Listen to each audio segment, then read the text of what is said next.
I grew up in a small town where everyone knew each other, and values like honor and hard work were the currency of respect. My old man, a tough-as-nails Korean War vet, drilled those principles into me from the day I could walk. A man's word is his bond, he'd say, his weathered hands gripping my shoulders. Without integrity, you've got nothing. Those lessons stuck with me like grease under a mechanic's fingernails. I threw myself into my work at the local garage, finding satisfaction in the honest labor of fixing what was broken. But there was always this itch, a calling to something greater. So when I joined the Marines, it felt like coming home. The discipline, the camaraderie, the sense of purpose, it all clicked into place. I was building a life I could be proud of, brick by brick. Then I met Marissa.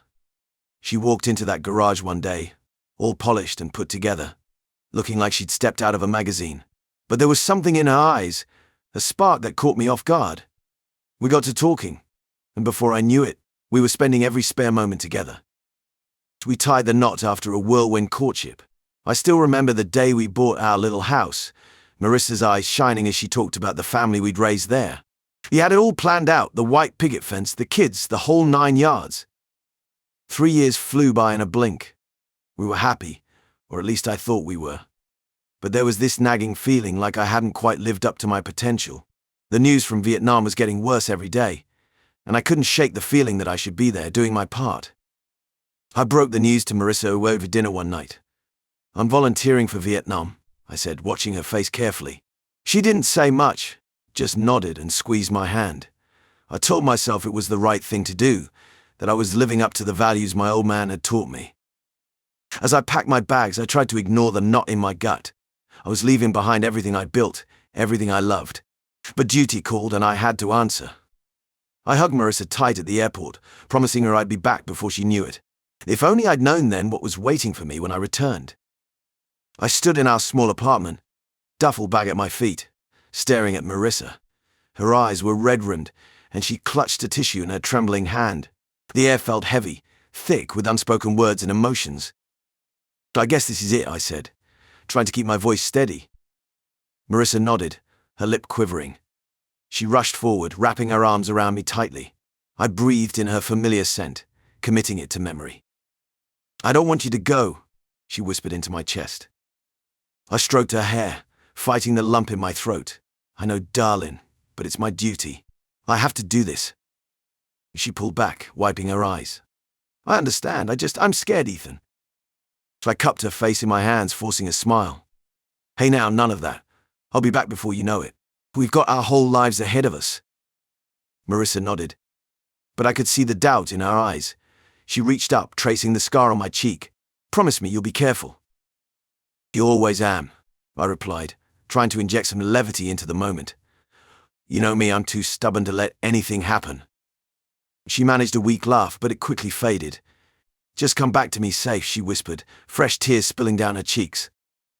I pulled her close again, my own eyes stinging. "I promise, Marissa, I'll come back to you." We stood there for a long moment, holding each other. I tried to memorize every detail, the softness of her hair, the warmth of her body against mine, the sound of her breathing. Finally, I knew it was time. I reluctantly pulled away, grabbing my duffel bag. Marissa followed me to the door, her hand on my arm. I turned to her one last time, mustering up a grin. "Don't worry, just behave while I'm gone," I teased, giving her a playful wink. I stepped off the transport plane onto Vietnamese soil, the humid air hitting me like a wall. The chaos of the airbar surrounded me, soldiers rushing in all directions, the constant thrum of helicopters overhead. This was it. I was really here. My unit was quickly whisked away to our base camp. The reality of war set in fast.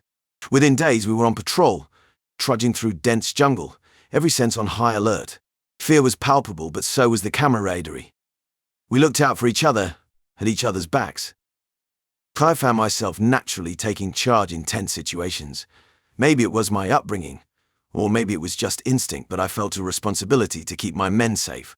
They started looking to me for guidance, even the guys who outranked me. So whenever we had downtime, my thoughts drifted to Marissa. I'd pull out her photo, thumb worn and creased from constant handling. I wrote to her as often as I could, describing the beauty of the country when I wasn't knee-deep in mud and blood. I told her about the guys in my unit, the jokes we shared, the close calls we had, though I never mentioned the nightmares or the constant fear. I wanted to protect her from that. The letters were a lifeline at first. She'd tell me about her day at the law firm, about the little changes in our neighborhood. Sometimes she'd include a pressed flower or a comic strip that made her think of me. But as the months wore on, the letters became shorter, less frequent. I told myself it was just the mail system, or that she was busy with work. Christmas came and went without a word. The guys in my unit got care packages, letters from loved ones. I put on a brave face, told them Marissa's letter was probably just delayed, but deep down a seed of doubt had taken root. I threw myself into the war, pushing thoughts of home to the back of my mind. But in the quiet moments, lying awake in my bunk, that nagging worry would creep back in. Then came the Tet offensive. It was chaos like I'd never seen. We were caught off guard, the enemy seeming to come from everywhere at once. So I was leading a small group, trying to secure a building when it happened. The explosion threw me back, pain searing through my leg and side. Everything went black. So drifted in and out of consciousness, flashes of medics, the inside of a chopper, then nothing but pain and darkness. When I finally came to, I was in a hospital bed in San Francisco. The stark white walls and antiseptic smell were a shock after months in the jungle. My parents' faces swam into view. Mom was crying, squeezing my hand. Dad stood at the foot of the bed, his face grim. Through the haze of pain meds, one thought cut through. Where was Marissa? I tried to sit up, ignoring the stabbing pain in my side. Where's Marissa? My voice was hoarse, barely above a whisper. Mom and Dad exchanged a look. That's when I knew something was wrong. Dad cleared his throat, avoiding my eyes. Son, there's something you need to know. He hesitated, and I felt my heart rate spike. The beeping of the heart monitor picked up pace. What is it? Is she okay? There was an accident. Dad shook his head slowly. No accident. Ethan, Marissa's gone. She cleared out your bank accounts a few weeks ago. Nobody's seen her since. So the words didn't make sense at first. I shook my head, wincing at the pain the movement caused. So what do you mean gone? She wouldn't just leave. So Mom squeezed my hand tighter, her voice gentle. Honey, there's more.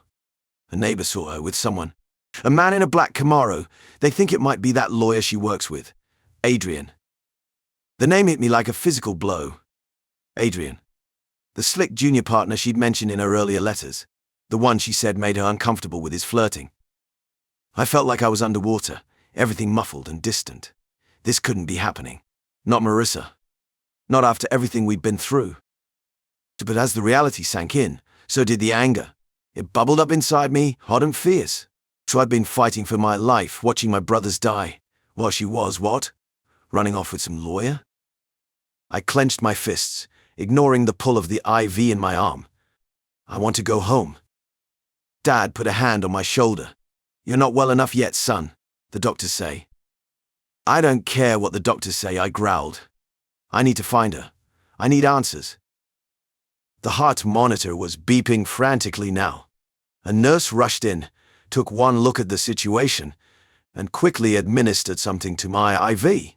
As the sedative took hold, I fought against the darkness creeping in at the edges of my vision. My last thought before unconsciousness claimed me was of Marissa. How could she do this? For what had happened to the woman I loved? When I woke up, I sat on the edge of my hospital bed, the harsh fluorescent lights casting a sickly glow over everything. My hands trembled as I clutched the divorce papers, the weight of reality crushing down on me. Marissa was gone. Really gone. And not just physically, she'd taken everything. Our savings, our memories, our future. All of it wiped clean like it never existed. The truth I'd been fighting against for months finally sank in. She'd moved on without a second thought, leaving me behind like yesterday's trash. The image of her with Adrian laughing, touching, sharing moments that should have been ours, it made my stomach churn. I crumpled the papers in my fist, a surge of anger rising in my chest. The love I once felt for Marissa twisted into something dark and cold. She'd played me for a fool, and I'd let her. Well, not anymore. I'm done being the nice guy, I muttered, my jaw clenched tight. Time to take back control. My dad visited later that day, concern etched deep in the lines of his face. I told him everything, the affair, the stolen money, the betrayal. His eyes hardened as I spoke, and I saw a familiar resolve settle over him. Son, he said, placing a weathered hand on my shoulder. We're going to fight this. I know a good lawyer, and I've got a buddy who does PI work. We'll get to the bottom of this mess. I nodded, grateful for his support. Thanks, Dad. I need to know everything. The next few weeks passed in a blur of phone calls, meetings, and sleepless nights. The lawyer, a no-nonsense woman named Karen, didn't sugarcoat anything. It's going to be messy, she warned. But we've got a solid case for fraud and theft. The PI dug deep, following paper trails and interviewing witnesses. Each new piece of information felt like another knife twisting in my goat. Marissa and Adrian had been seeing each other for months before I left for Nam. They'd planned it all. The affair, the money, everything. But nothing could have prepared me for the bombshell that came next. I was sitting in Karen's office, going over some financial documents, when her phone rang. She answered, her face growing serious as she listened. After a terse thank you, she hung up and turned to me. "Ethan," she said, her voice carefully controlled. "That was our investigator. He's uncovered something significant." My heart pounded in my chest. "What is it?" Karen took a deep breath. "Marissa is pregnant, and based on the timeline, it's Adrian's." The world tilted sideways. I gripped the arms of my chair, trying to steady myself as the room spun. Pregnant. My wife, soon-to-be ex-wife, was carrying another man's child.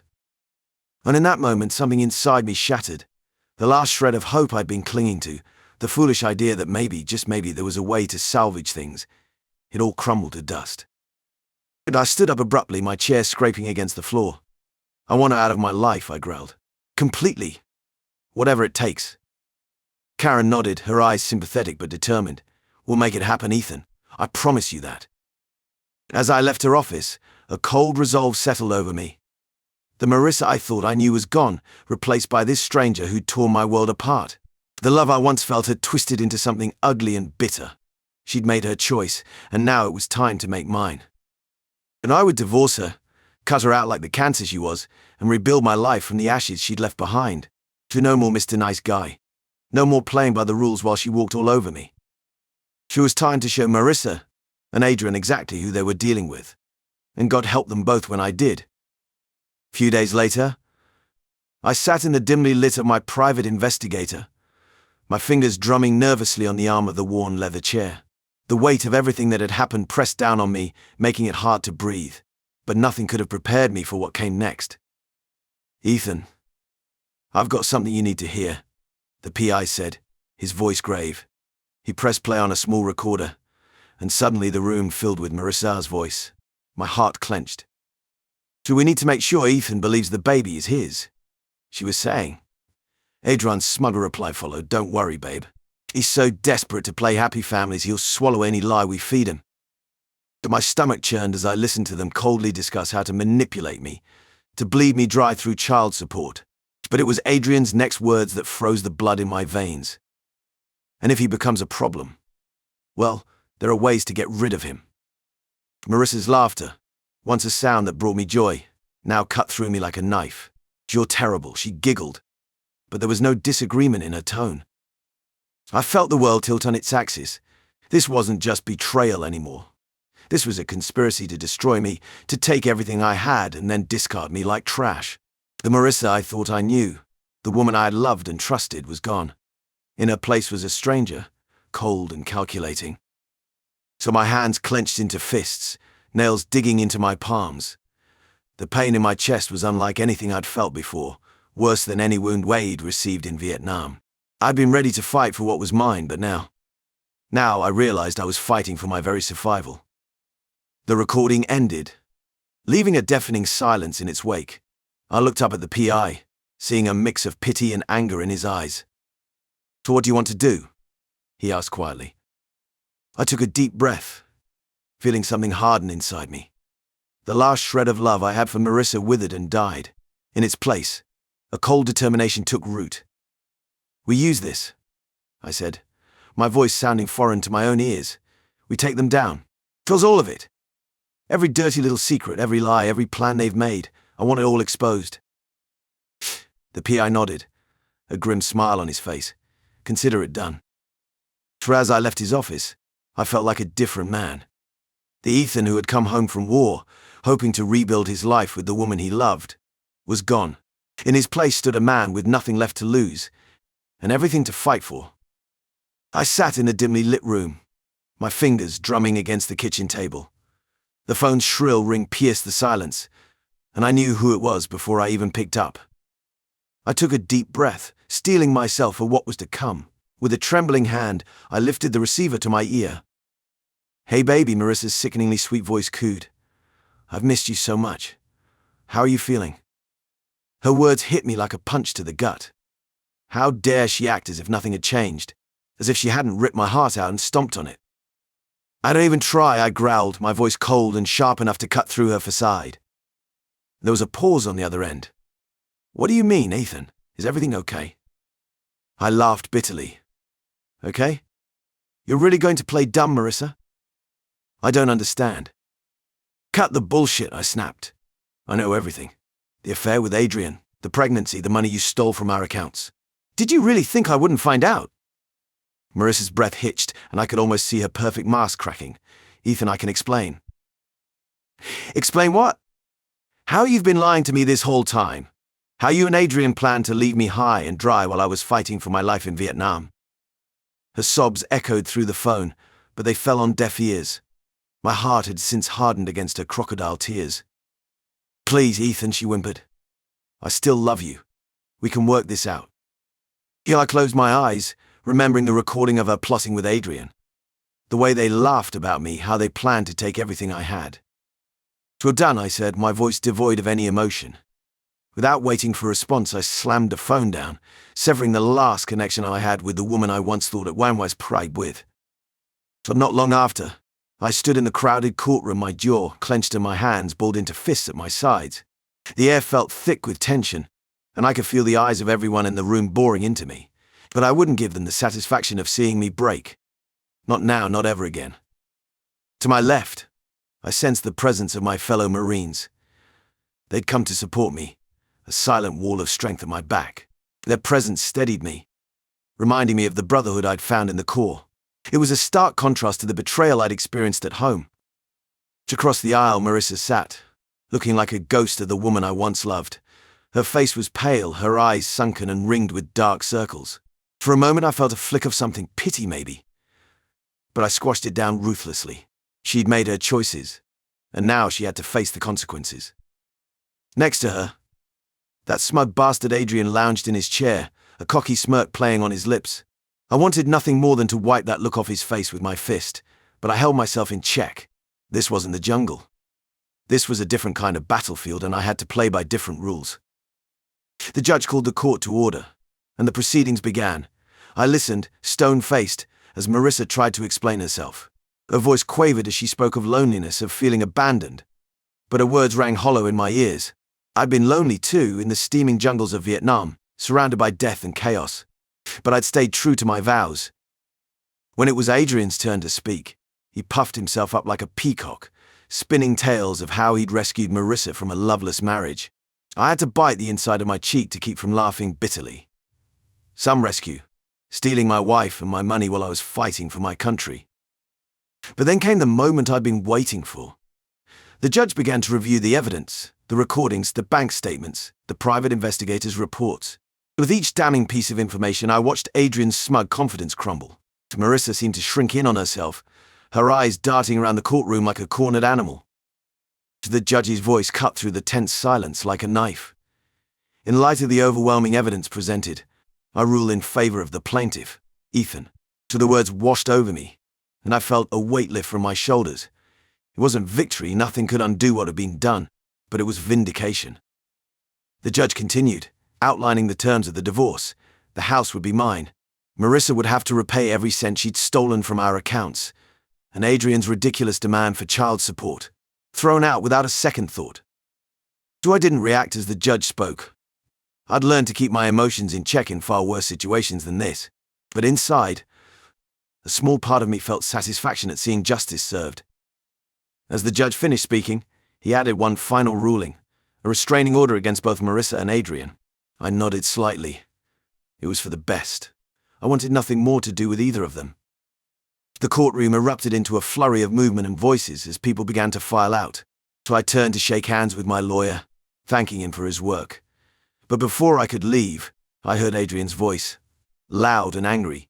cutting through the noise. "Do you think this is over?" he snarled, pushing his way towards me. His face was red with rage, spittle flying from his lips as he shouted, "You haven't heard the last of me, you crippled jarhead. I'll make you pay for this." I turned to face him slowly, meeting his gaze with a calm that seemed to infuriate him even more. When I spoke, my voice was quiet, barely above a whisper, but it carried all the weight of my experiences in war. "You can try," I said, my tone even and controlled, "but you'll regret it." Adrian's eyes widened as he finally seemed to realize what he was up against. It wasn't just me he'd have to contend with. It was the Marines standing at my back, the brothers who'd been through hell with me and come out the other side. And I watched the fight drain out of him, his bravado crumbling like a sandcastle in the tide. He took a step back, then another, before turning and practically running from the courtroom. So as I watched him go, I felt no triumph, no joy, just a cold, hard satisfaction. The battle was over, and I had won. But the war, the long, hard road of rebuilding my life, was just beginning. And I stood in the doorway of my small apartment, watching Sky as she bustled around the kitchen. It had been a few weeks since the incident that brought her into my life, and I couldn't help but marvel at how quickly she'd become a part of it. The smell of coffee filled the air as Sky hummed softly to herself, her movements graceful and purposeful. I felt a warmth in my chest that I hadn't experienced in a long time. "Are you going to stand there all day, or are you going to help me with breakfast?" Sky's teasing voice snapped me out of my thoughts. I chuckled, limping over to join her. My leg was still giving me trouble, but having Sky around made the pain more bearable somehow. "Yes, ma'am," I replied, reaching for the eggs. As we worked side by side, our hands occasionally brushing, I found myself stealing glances at her. Sky caught me looking and gave me a shy smile that made my heart skip a beat. "What?" she asked, a hint of self-consciousness in her voice. I shook my head, trying to find the right words. "Just thank you for being here." Sky's expression softened. She put down the spatula and turned to face me fully. "Ethan, you saved my life. I should be thanking you." I felt my throat tighten with emotion. "It's more than that, Sky. You've brought light back into my life when I thought everything was darkness." She reached out and took my hand, her touch sending a jolt through me. "We're healing together, Ethan. You've helped me just as much as I've helped you." In that moment, looking into her eyes, I saw a future I never thought I'd have again. We leaned in closer, drawn to each other like magnets. Just as our lips were about to meet, the toaster popped, making us both jump and then laugh. The moment had passed, but something had shifted between us. We finished making breakfast, talking and joking, more at ease with each other than ever before. Later that day, as I was working on a car at the shop, I heard the bell over the door jingle. I slid out from under the vehicle, wiping my hands on a rag, and froze. Marissa stood there, looking smaller and more uncertain than I'd ever seen her. "Ethan," she said, her voice barely above a whisper, "can we talk?" "Zark?" So I felt my jaw clench, all the hurt and anger. I thought I'd moved past coming rushing back. "I think we said everything we needed to say in court, Marissa." She took a step forward, her eyes pleading. "Please, Ethan. I know I made terrible mistakes. I just need you to understand." "Understand what?" I cut her off, my voice sharp. "That you betrayed everything we built together. That you stole from me. That you were planning to." I couldn't even finish the sentence, the memory of that recorded conversation still too raw. Marissa flinched at my words, tears welling up in her eyes. "I know what I did was unforgivable. But I've changed, Ethan. I've realized how much I threw away. Please, can't we at least try to?" "No," I said firmly, surprising myself with how calm I sounded. "You made your choices, Marissa. Now live with them. Might love them." I turned my back on her, hearing her stifled sob. Part of me wanted to comfort her, to give in to the memories of the love we once shared. But I thought of Sky, of the new life I was building, and I knew I couldn't go back. "Goodbye, Marissa," I said, not turning around. I heard her footsteps retreating, the bell jingling again as she left. I stood there for a long moment, emotions warring inside me. Then I picked up my wrench and got back to work. The past was behind me now. She stood in front of the tattoo parlor, my hand resting on the door handle. The neon sign flickered, casting a soft glow on the sidewalk. I hadn't planned this, but something inside me just clicked. Pushing the door open, I stepped inside. The smell of ink and antiseptic hit me, bringing back memories of the infirmary in Nam. But this was different. This was about moving forward, not looking back. Can I help you? A guy with more ink than skin looked up from his sketchpad. So yeah, I said, my voice steadier than I expected. I want to get a name tattooed, right here. I tapped my chest, just above my heart. He nodded, no judgment in his eyes. All right, man, what's the name? Sky, I said, and just saying it out loud made me smile. As I lay on the chair, shirt off, the artist prepped his tools. The buzz of the needle filled the air, and I closed my eyes, thinking about how far I'd come. A Sky, my rock, my partner, mother of our kids. She'd seen me at my worst, when the nightmares from Nam were still fresh, when Marissa's betrayal was a raw wound. She'd stood by me, never pushing, always supporting. The sting of the needle was nothing compared to what I'd been through. Hell, it was nothing compared to the joy Sky had brought into my life. To our little grease monkeys running around the shop learning to change oil before they could tie their shoelaces. The way she'd look at me across the dinner table, her eyes full of love and understanding. So as the tattoo artist worked, I thought about the day Sky came into my life. How broken I'd been, how lost. And how, little by little, she'd helped me put the pieces back together. Not by trying to fix me, but by loving me exactly as I was. The buzz stopped and I opened my eyes. There it was. Sky's name, right above my heart where it belonged. But it wasn't just ink on skin.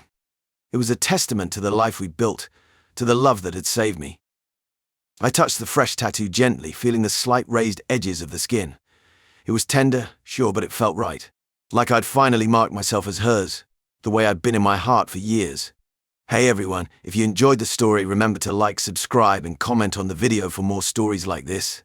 Don't forget to turn on notifications so you never miss an update. If you have any similar stories to share, leave them in the comments and we'll make sure to bring them to life. Thanks for watching.